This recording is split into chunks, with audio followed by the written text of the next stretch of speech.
नमस्कार, तपाईहरु सबैलाई स्वागत छ। आज हामी तपाईमा स्वास्थ्य सम्बन्धी जानकारी लिएर आइसकेका छौं। नेपालीमा एउटा उखान नै छ, अदुवा खाई सभा बस, मुला खाई बन पस। यसको अर्थ मुला खाएपछि आउने डगारको गन्धले वरपर बसेका मानिसलाई भगाउँछ। तर यो उखानमा भने जस्तो मुला खाएमा बन पस्नु भने पर्दैन है। यो असाध्यै गुणकारी खाद्य वस्तु हो। मुलाको प्रयोग सही तरिकाले गर्न सकियो भने वरपर बसेका मान्छेलाई चाहिँ होइन, शरीरमा रहेका रोगलाई भने पक्कै भगाउँछ। त्यसैले आउनुहोस्, आज हामी प्राय नेपालीको भान्सामा नटुट्ने मुलाका बारेमा जानकारी दिँदैछौँ।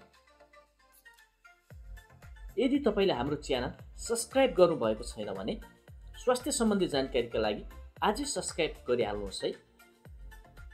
मुलाका यस्ता छन् फाइदा।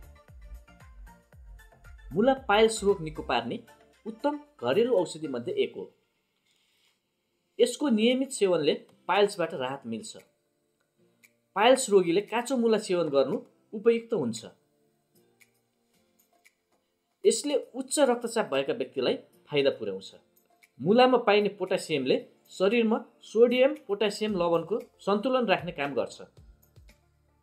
मुलाको सेवनले रगत सफा गर्न मद्दत गर्छ। यसको नियमित सेवनले अनुहारमा आउने दाग, पोतो र डन्डीफोर निको पार्छ। मुलामा भिटामिन ए पाइन्छ, जसको सेवनले आँखालाई फाइदा गर्छ।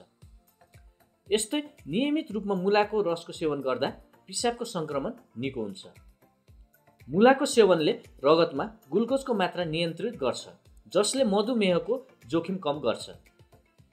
मुला र यसको पात नियमित सेवन गरेमा पेट र आन्द्राको क्यान्सरको जोखिम कम गर्छ। नियमित मुलाको सेवनले क्यान्सरको जोखिम घटाउँछ। मुलामा भिटामिन सी पाइन्छ, जसले शरीरका लागि चाहिने एन्टिअक्सिडेन्ट पूर्ति गर्छ। मुलामा निकै कम क्यालोरी र पर्याप्त फाइबर पाइने हुँदा यसले पाचन प्रणालीमा नियमित गर्नुका साथै मोटोपन समेत नियन्त्रण गर्छ। दमका रोगीका लागि समेत मुला फलदायी मानिन्छ। यसको नियमित सेवनले श्वासनलीमा हुने एलर्जीको समस्या कम गर्छ। यसले दाँतलाई स्वस्थ र चम्किलो बनाउँछ। मुलाको सेवनले शरीरमा पानीको आपूर्ति प्रशस्त हुन्छ। यसले मृगौला रोगको जोखिमलाई कम गर्छ। यस्तै रमाइला र रोचक स्वास्थ्य जानकारीका लागि यस स्वास्थ्य जानकारी च्यानल सब्स्क्राइब गर्न नभुल्नुहोला। धन्यवाद।